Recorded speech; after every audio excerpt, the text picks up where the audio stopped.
The goal of clinical reasoning is not to find the right answer. It is to ask better questions. Man, I love that. Let's just dive right into this because honestly, this single quote completely flips how we need to think about physical therapy. We're moving past that fragile, kind of comfortable safety net of rigid memorization and rote protocols, and we're stepping right into the actual cognitive engine of clinical practice. So welcome to this explainer. I am absolutely thrilled to be unpacking this material with you today. We're going to look at how to build a comprehensive master toolkit for patient care. Because let's face it, the clinical research is pretty clear on this. Just memorizing guidelines that quickly become outdated, it just doesn't cut it anymore. We really need a dynamic, adaptable way of thinking.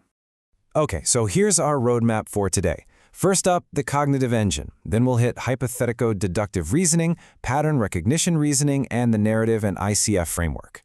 After that, we'll talk about integrating all three schools, and finally, developing as a reasoner.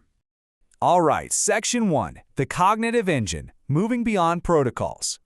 What's truly fascinating here is that clinical reasoning, it's actually not just one single unified model. Nope.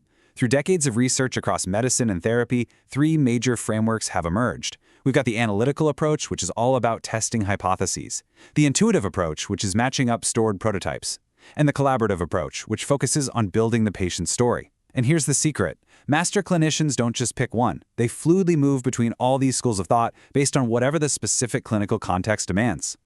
Moving on to Section 2, Hypothetico-Deductive Reasoning, also known as the scientist's approach. Now, this is the dominant model taught in formal clinical education. It essentially mirrors how a researcher designs an experiment. You start with step 1, cue acquisition, basically gathering initial data like the chief complaint and observing their posture. Next up is cue interpretation, where you evaluate those cues probabilistically. From there, you seamlessly slide into hypothesis generation. You're aiming for at least 3 plausible explanations right out of the gate. Step 4 is hypothesis evaluation, where you use specific clinical tests to rule things in or out. Step 5, you formulate your working diagnosis. And critically, and a lot of people skip this, step 6 is reflection, where you reassess after treatment to see if your expectations were actually met.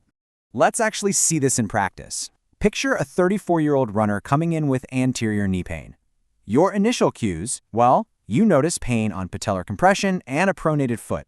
Instantly, like a scientist, your mind starts generating hypotheses. Is it patellofemoral pain syndrome? Maybe patellar tendinopathy? Or, I don't know, fat pad impingement? You then strategically deploy tests, like having them do a functional single-leg squat to rule in PFPS or using palpation to rule out the tendinopathy. It is a highly methodical process.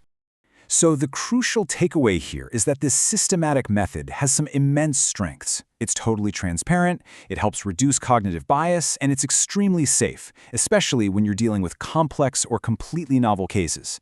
But the watchouts? Well, in a fast-paced back-to-back clinic, it can just be too slow. Plus, there's a real risk of premature closure on your initial hypotheses. Oh, and you might accidentally over-medicalize a patient, when honestly, a more human-centric narrative approach would have been a much better fit. Which brings us to Section 3, Pattern Recognition Reasoning, the expert's shortcut. If that last method was slow and deliberate, this one is incredibly fast and intuitive. Experienced clinicians basically build these mental libraries. They're called illness scripts, and they build them from thousands and thousands of past patient encounters. When a new patient walks in, the clinician's brain rapidly, almost unconsciously, matches the presentation to these stored templates. They rely on vividly remembered past patients, called exemplars, to arrive at a diagnosis almost instantly. It's this highly efficient System 1 type of thinking. But, it takes years of deliberate practice to actually build that library safely. But here's the catch. Because pattern recognition relies so heavily on speed, it is highly vulnerable to cognitive biases. Take anchoring, for example. That's when you over-rely on the very first piece of info you get, like diagnosing a lumbar strain purely because the referral paper says so and completely missing the red flags. Or availability bias. Let's say you've just seen 3 ACL tears in a row. You might incorrectly suspect an ACL tear in your very next knee patient just because it's top of mind. The speed is amazing, absolutely, but without constant calibration, these biases, they will totally trap you. All right, Section 4, the narrative and ICF framework, the humanist approach. This is where we pivot. We're moving away from simply treating a disease and moving toward truly understanding a person's lived experience. The ICF cascade frames this beautifully. You start at the top with the health condition and impairments, sure, but you cascade down into activities and, this is critical, participation. For example, the source material points out that a patient with a severe L4 radiculopathy might actually have minimal participation restriction depending on their lifestyle. Meanwhile, someone with just a mild lumbar strain could be functionally devastated if, say, it threatens their livelihood or they just have a really poor support system at home. This contrast right here highlights exactly why the narrative framework matters so much. An impairment goal is something like, improve hip flexor strength to 4 out of 5. Okay, fine. But a meaningful, participation-based goal? I want to walk my daughter down the aisle. Wow. Understanding what a condition means to a person changes the whole game. A torn ACL means something completely different to a 20-year-old pro athlete than it does to an 80-year-old grandparent.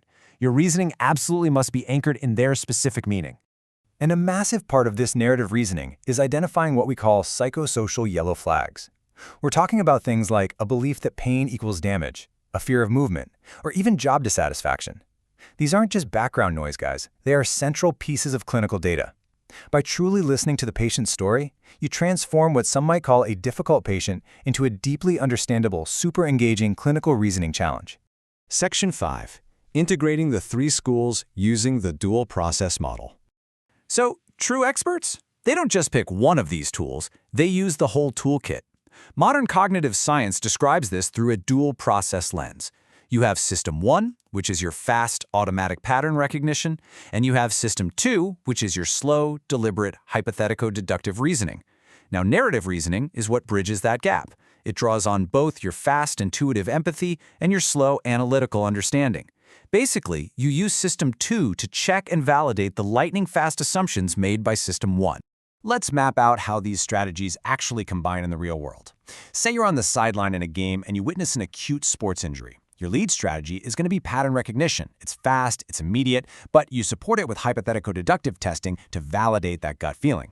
Conversely, if you have a chronic pain patient who just isn't progressing, your lead strategy shifts entirely over to the narrative and ICF framework to uncover the context and meaning behind the plateau.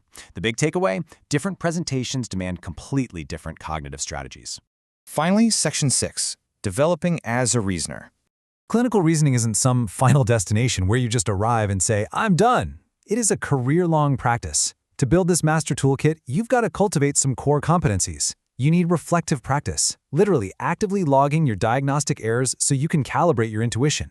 You need metacognition, which is thinking about your own thinking, catching yourself when you start to anchor too early. And you need to constantly ask yourself when meeting a new patient, who does this remind me of?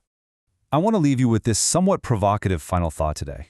Are you comfortable with uncertainty? Think about it. So many of us desperately seek premature certainty just to feel good. But the ultimate mark of a master clinician is having the confidence to look at a case and say, you know what? I am not sure yet. What am I missing and how will I find out? Embrace that uncertainty because it is the very foundation of asking better questions. Thank you so much for joining me for this explainer and keep building that incredible clinical mind.